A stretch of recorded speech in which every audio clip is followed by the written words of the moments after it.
अपने श्री कृष्ण का साथ मिलते ही नेता प्रतिपक्ष तेजस्वी यादव एक बार फिर से सत्ता पक्ष पर हमलावर हो गए हैं। आप ठीक वो वक्त याद करिए जब तेज प्रताप यादव ने छात्र आरजेडी के स्थापना दिवस समारोह पर जगदानंद सिंह को लेकर विवादित बयान दिया था। ठीक उसके पहले क्या कुछ हो रहा था?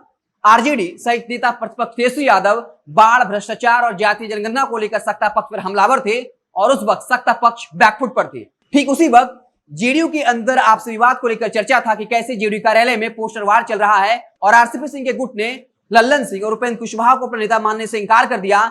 लेकिन तेज प्रताप यादव के जगदानंद सिंह पर विवादित बयान के बाद पूरा मुद्दा पलट गया और किस तरीके से आरजेडी सत्ता पक्ष के निशाने पर आ गई और फिर हर जगह आरजेडी के अंतरकलह की खबरें चलने पड़ी कि कैसे तेज प्रताप और तेजस्वी यादव के बीच वर्चस्व की लड़ाई छिड़ी हुई है। लेकिन श्री कृष्ण जन्माष्टमी के मौके पर जब तेज प्रताप यादव ने अपने ट्विटर हैंडल से और सरकारी आवास के बाहर लगे पोस्टर में तेजस्वी यादव को जगह दिया, उसके बाद कहीं न कहीं विवाद थमता हुआ नजर आ रहा है और अब एक बार फिर से नेता प्रतिपक्ष तेजस्वी यादव सत्ता पक्ष पर हमलावर हो गए हैं। आपको बता दें कि इस बार हमला रोजगार के मुद्दे पर किया गया है और ये एनडीए की सबसे कमजोर नस है, दुखती नस है, जिसको एक बार फिर से तेजस्वी यादव ने दबा दिया है और बाकायदा कहा है कि जिस एनडीए सरकार ने 2020 के विधानसभा चुनाव के वक्त 19 लाख रोजगार देने का वादा किया था, सरकारी नौकरियों के पद रिक्त को भरने की बात कही थी, लेकिन अब सरकार फेल हो चुकी है और एक रिपोर्ट का जिक्र करते हुए कहा कि कैसे विगत एक साल में बिहार में 15 लाख नौकरियां और रोजगार खत्म हुए हैं। क्या कुछ लिखा है तेजस्वी यादव ने, मैं आपको शब्दशः पढ़कर सुनाते हैं। विगत एक साल में बिहार में 15 लाख नौकरियां और रोजगार खत्म हुए हैं। एनडीए सरकार का 19 लाख नौकरियों और रोजगार देने का वादा था, लेकिन क्या हुआ? सोचिए, डबल इंजन सरकार के झूठ ने आपके वर्तमान और भविष्य को कैसे बर्बाद कर दिया है। बेरोजगारी, बेकारी, महंगाई के खिलाफ हमारा संघर्ष जारी रहेगा। 2020 का विधानसभा चुनाव याद होगा, जहां तेजस्वी यादव ने कहा था कि हमारी सरकार आती है तो पहली कैबिनेट में पहली कलम से बिहार के युवाओं को 10 लाख सरकारी नौकरी देंगे, जिसके बाद बिहार के युवाओं का भरपूर समर्थन मिला और तेजस्वी यादव की पार्टी आरजेडी बिहार की सबसे बड़ी पार्टी बन गई और 75 सीटें जीत कर लाई।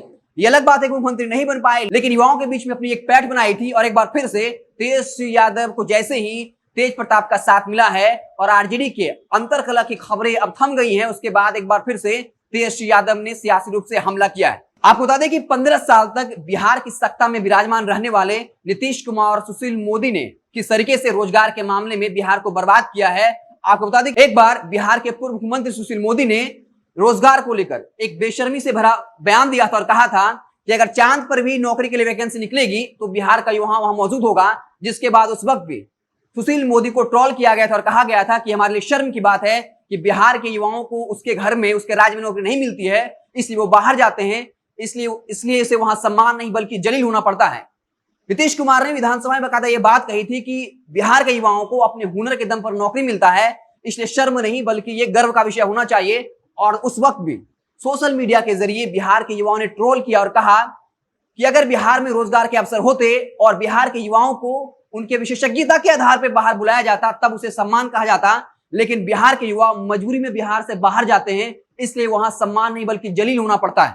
तेजस्वी यादव ने जिस डेटा का जिक्र किया है उसके जरिए असंगठित क्षेत्र में 14.25 लाख नौकरियां और संगठित क्षेत्र में 60,000 नौकरियां गई हैं। एक तरफ सरकार जहां वादा कर रही थी कि वो 19 लाख रोजगार देगी, इसके बदले 15 लाख नौकरियां छिन गई हैं। इसके साथ ही साथ 2020 में एक डेटा आया था, इसमें बताया गया था कि बिहार में सबसे ज्यादा बेरोजगारी दर है और ये पहुंचकर 46% हो गया।